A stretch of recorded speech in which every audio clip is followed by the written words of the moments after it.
Assalamualaikum murid-murid. Apa khabar semua?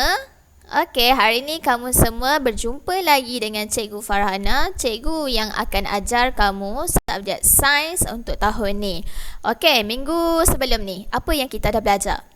Okey, kita ada belajar unit 1 mengenai kemahiran saintifik. Okey, sama juga dengan minggu ni. Minggu ni kita akan belajar masih dalam topik yang sama, tetapi ada tambahan. Kita akan belajar dua benda.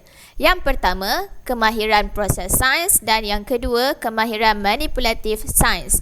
Kemahiran proses sains kita dah belajar sebelum ni, tetapi kita hanya belajar kemahiran memerhati yang melibatkan 5 deria. Okey, tetapi minggu ni ada tambahan sikit mengenai kemahiran proses sains, dan juga cikgu akan tambah sikit pasal kemahiran manipulatif sains. Jadi, cikgu nak minta semua tolong fokus. Okey murid-murid, dalam tajuk kemahiran saintifik terbahagi kepada dua benda yang penting. Yang pertama, kemahiran proses sains, dan yang kedua, kemahiran manipulatif sains. Kita dah belajar sikit minggu sebelum ni pasal kemahiran proses sains yang melibatkan 5 deria. 5 deria ni termasuk dalam kemahiran memerhati.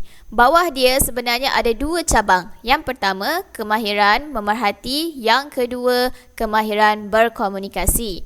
Kemahiran proses sains terbahagi kepada dua. Cikgu ulang. Yang pertama, kemahiran memerhati. Yang kedua, kemahiran berkomunikasi. Okey, yang kedua, bahagian yang kedua dalam kemahiran saintifik ni adalah kemahiran manipulatif sains. Apa dia? Nanti cikgu terangkan. Okey, kemahiran proses sains melibatkan dua perkara penting. Yang pertama, memerhati. Yang kedua, berkomunikasi. Memerhati, cikgu dah ajar sebelum ni tentang 5 deria, iaitu deria penglihatan, pendengaran, bau, rasa dan sentuhan. Ingat, organ deria dan deria tak sama. Organ deria itu contohnya apa? Mata, telinga, mulut dan sebagainya. Okey? Tak sama dengan deria. Deria ni maksudnya penglihatan, pendengaran, bau, rasa, sentuhan. Itu adalah deria. Ya? Tolong ingat ya. Okey, apa yang dimaksudkan dengan kemahiran memerhati? Okey, kemahiran memerhati ni maksudnya kita gunakan sama ada semua sekali anggota deria, organ deria ataupun sebahagian sahaja untuk kita ambil maklumat tu. Okey. Kemudian, kemahiran berkomunikasi. Okey, apa yang dimaksudkan dengan kemahiran berkomunikasi? Kemahiran berkomunikasi ni maksudnya kita persembahkan maklumat, ataupun kita ada idea, kita nak sampaikan idea tu macam mana. Okey? Okey, contohnya kita sampaikan dari segi lisan. Okey, lisan ni maksudnya kita cakap lah. Macam mana? Okey, hari ni kita dapat maklumat tu. Okey, contoh kita perhatikan burung. Burung tu terbang. Okey, kita nak cakap dekat kawan kita. Aina, awak nampak tak burung itu terbang? Okey, yang tu maksudnya kita sampaikan kemahiran berkomunikasi dari segi lisan. Okey, macam mana yang dikatakan dengan lakaran? Lakaran tu macam mana? Lakaran ni maksudnya kita sampaikan apa yang kita nampak, apa yang kita dengar, apa yang kita bau, apa yang kita rasa, apa yang kita sentuh melalui lakaran. Okey, contohnya kita lukis bola. Kita pegang bola, lepas tu kita lukis. Okey, kita tunjuk dekat kawan kita.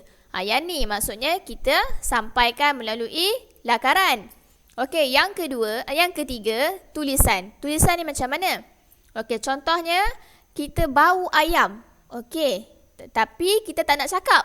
Kita tak nak lukis, tapi kita nak tulis. Okey, jadi kita tulis dekat buku, ayam itu baunya harum. Okey, jadi yang itulah maksudnya kita sampaikan maklumat ataupun kita sampaikan idea kita melalui bentuk tulisan. Okey, boleh faham semua? Okey, jadi kita pergi ke slide seterusnya. Sekarang kita masuk bahagian kemahiran manipulatif sains. Okey, kemahiran manipulatif sains terbahagi kepada 5. Yang pertama, menggunakan alatan dan bahan sains. Okey, contohnya apa? Alatan dan bahan sains contohnya apa? Contohnya ialah kanta pembesar. Okey, yang kedua penyepit dan pelbagai lagi. Okey. Okey, jadi maksudnya kat sini kita dalam kemahiran manipulatif sains perlu gunakan alatan, jangan guna apa ni? Jangan guna tangan. Okey? Kalau nak lihat sesuatu yang kecil kena guna kanta pembesar. Okey, kalau nak ambil sesuatu bahan sains, contohnya eksperimen. Okey, kita buat eksperimen dan kemudian kita nak ambil bahan tu. Okey, bahan tu contohnya daun. Kita nak ambil guna tangan ke? Tak boleh. Tak boleh guna tangan. Okey, dalam mengendalikan eksperimen kita kena gunakan alatan dia. Contohnya alatan dia, kalau kita nak ambil sesuatu bahan kena guna penyepit. Kalau kita nak tengok kena guna alatan dia adalah kanta pembesar. Okey, dan sebagainya. Okey, yang itulah maksud menggunakan alatan dan bahan sains. Okey, nanti kalau exam ataupun peperiksaan nanti awak nak tulis kemahiran manipulatif sains, apakah contoh kemahiran manipulatif sains? Ataupun apakah bahagian kemahiran manipulatif sains, awak kena tulis. Yang pertama, menggunakan alatan dan bahan sains dan tambah dekat situ dengan betul ataupun cermat ataupun selamat. Okey? Kena guna dengan betul, dengan tepat, dengan cermat. Yang tu kena tambah. Jangan letak yang ni je. Kena tulis juga. Okey, sebab ada pelajar ataupun ada yang mengendalikan eksperimen ni, dia tak menggunakan alatan dengan cermat. Sebab itulah kena letak menggunakan alatan dan bahan sains dengan cermat. Okey, yang kedua, mengendalikan spesimen. Okey, contohnya mengendalikan spesimen ni maknanya kamu letak alatan tu, dia perlu letak kat mana? Kat mana kena letak alatan spesimen tu? Contohnya kalau kita nak tanam tauge. Okey, alatan tu nak letak kat mana? Macam itulah kita kena mengendalikan spesimen ataupun bahan tu dengan tepat. Okey, yang ketiga, melakar spesimen, bahan dan peralatan sains. Okey, contohnya kita lakar daun. Yang tu contoh melakar spesimen. Spesimen ni alatan ataupun bahan, bukan alatan. Spesimen tu adalah bahan yang kita gunakan dalam eksperimen. Yang tu adalah spesimen. Okey. Yang keempat, membersihkan peralatan sains. Membersihkan peralatan sains dengan betul. Jangan salah pula macam mana cara untuk bersihkan. Macam mana nak bersihkan?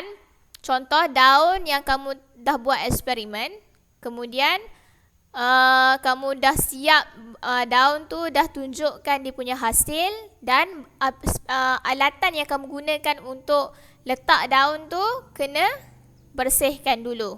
Sebelum simpan, kena bersihkan dulu. Okey, tak kiralah sama kamu buat eksperimen daun ke, eksperimen tauge ke dan pelbagai lagi, kena bersihkan dahulu baru simpan. Okey, yang terakhir, kemahiran manipulatif sains adalah menyimpan peralatan sains dan bahan dengan selamat, dengan tepat, dengan betul. Okey, maksudnya kamu simpan bahan tu, kamu simpan dekat tempat dia. Jangan kamu simpan tempat lain. Contohnya kanta pembesar, kamu jangan simpan dekat tempat penyepit. Penyepit, bahagian penyepit. Kanta pembesar, bahagian kanta pembesar. Kena simpan dekat tempat dia. Sebab, kenapa kita kena simpan dekat tempat dia? Sebab, nak memudahkan orang lain untuk ambil alatan tu. Tak adalah tiba-tiba kalau cikgu suruh ambil kanta pembesar, kamu pergi kat tempat dekat penyepit. Sebab kamu tak tahu benda tu kat mana. Kalau kanta pembesar, simpan dekat kanta pembesar. Kalau penyepit, letak dekat bahagian penyepit. Okey, yang itulah maksudnya menyimpan peralatan sains dan bahan dengan selamat dan tepat. Okey, itu sahaja yang kita nak belajar untuk minggu ni. Okey, jadi cikgu nak tinggalkan latihan. Sebelum ni kamu ada buat latihan muka surat 1 hingga 5, betul? Okey, jadi minggu ni kamu tolong buat buku aktiviti sains. Okey, muka surat 6 sampai muka surat 10. Okey, muka surat 6 ni bahagian kemahiran proses sains, memerhati dan berkomunikasi. Dan muka surat 7 sampai 10 ni dah masuk bahagian kemahiran manipulatif sains. Okey, kalau tak faham, kamu boleh buka balik buku teks muka surat 2 sampai muka surat 10. Yang tu kamu boleh gunakan sebagai rujukan kalau tak faham. Ataupun kamu tengok video ni, kamu buka balik video ni, lepas tu buat latihan. Okey, itu sahaja kelas kita untuk hari ni. Cikgu berharap semua dapat siapkan kerja-kerja rumah yang cikgu bagi dan hantar cepat-cepat. Okey, siapa siap awal, tolong hantar awal. Okey, itu sahaja. Mudah-mudahan kamu semua faham apa yang cikgu sampaikan. Okey, itu sahaja daripada Cikgu Farhana. Okey, kita jumpa lagi dalam video seterusnya. Assalamualaikum.